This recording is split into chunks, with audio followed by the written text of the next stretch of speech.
Sir, എന്നാൽ ഇടുക്കി ജില്ലയിലെ പട്ടയ വിതരണം ഇനിയൊരു ഉത്തരവുണ്ടാകുന്നത് വരെ നിർത്തിവെക്കണമെന്ന് ബഹുമാനപ്പെട്ട കോടതി ഇപ്പോൾ നിർദ്ദേശിച്ചു.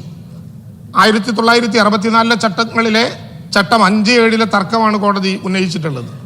1/8/1971 മുമ്പുള്ള കൈവശക്കാർക്ക് പട്ടയം നൽകണമെന്നുള്ള ഭൂപതിവ് ചട്ടത്തിലെ വ്യവസ്ഥയുടെ അടിസ്ഥാനത്തിൽ നിയമസാധ്യത പരിശോധിക്കുന്നതിനാണ് ഇത്തരമൊരു ഉത്തരവ് പുറപ്പെടുവിച്ചിട്ടുള്ളത്. സാർ, 975 ഭേദഗതിയിലൂടെയാണ് 71 മുൻപുള്ള കൈവശക്കാർക്ക് പട്ടയത്തിന് അർഹതയുണ്ട് എന്ന വ്യവസ്ഥ ചട്ടത്തിൽ ഉൾപ്പെടുത്തിയത്.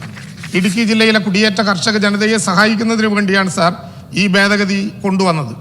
ഇക്കാര്യങ്ങൾ വിശദീകരിച്ചുകൊണ്ട് സർക്കാർ കോടതിയിൽ എതിർ സത്യവാങ്മൂലം സമർപ്പിച്ചിട്ടുണ്ട്. സ്റ്റേ ഒഴിവാക്കുന്നതിനുള്ള നടപടികൾ അടിയന്തരമായി സ്വീകരിക്കണമെന്ന് അഡ്വക്കേറ്റ് ജനറലിനോട് ആവശ്യപ്പെട്ടിട്ടുമുണ്ട്.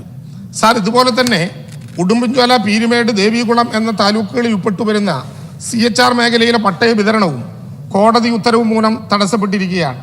CHR മേഖലയിലെ വനവിസ്തൃതി സംബന്ധിച്ച തർക്കത്തെ തുടർന്നാണ് ഇത്തരമൊരു ഉത്തരവ് കോടതി പുറപ്പെടുവിച്ചത്. ഇതുമൂലം 1993 ഭൂപതിവ് ചട്ടപ്രകാരം കേന്ദ്ര സർക്കാർ അനുമതി ലഭിച്ച പട്ടയങ്ങൾ പോലും വിതരണം ചെയ്യാൻ കഴിയാത്ത സ്ഥിതിയുണ്ട്.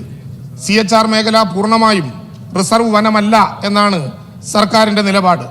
സാർ, 2.5 ലക്ഷത്തോളം ഏക്കർ വിസ്തൃതിയിലുള്ള CHR മേഖലയിലെ 15,720 ഏക്കർ മാത്രമാണ് റിസർവിൽ പെടുന്നത്.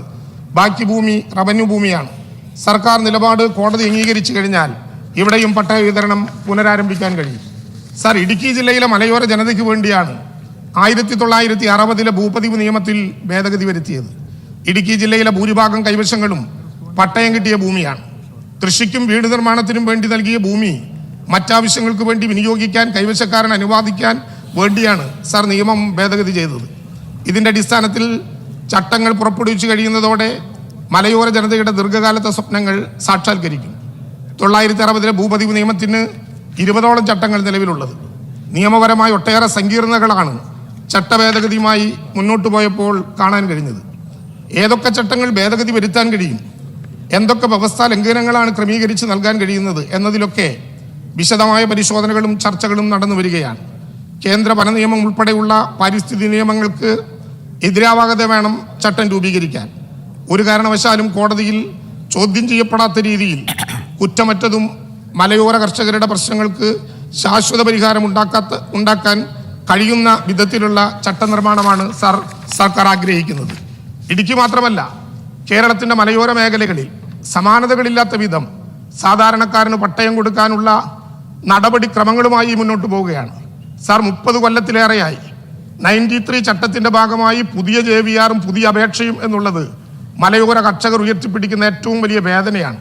സാർ, കഴിഞ്ഞ 2024 ഫെബ്രുവരി 7 ബഹുമാനപ്പെട്ട വനം വകുപ്പ് മന്ത്രി ശ്രീ AK ശശീന്ദ്രനോട് കൂട്ടത്തിൽ കേന്ദ്ര മന്ത്രിയെ നേരിട്ട് കണ്ട് വനം മന്ത്രിയെ നേരിട്ട് കണ്ട് വിശദമായ ചർച്ചകൾ നടത്തിയതിനെ തുടർന്നാണ് സാർ കേന്ദ്രമന്ത്രി ഭൂപേന്ദ്ര യാദവ് തന്നെ ഇവിടെ 30 വർഷക്കാലമായിട്ടുള്ള മലയോര ജനതയുടെ പ്രശ്നം കണക്കിലെടുത്തുകൊണ്ട് കേരളത്തിലെ ഗവൺമെന്റ് അഭ്യർത്ഥിച്ചതിൻ്റെ അടിസ്ഥാനത്തിൽ പുതിയ JVR, പുതിയ അപ്ലിക്കേഷൻ എന്ന കേരളത്തിൻ്റെ ആവശ്യം അംഗീകരിക്കുന്ന നിലപാടുണ്ടായത്.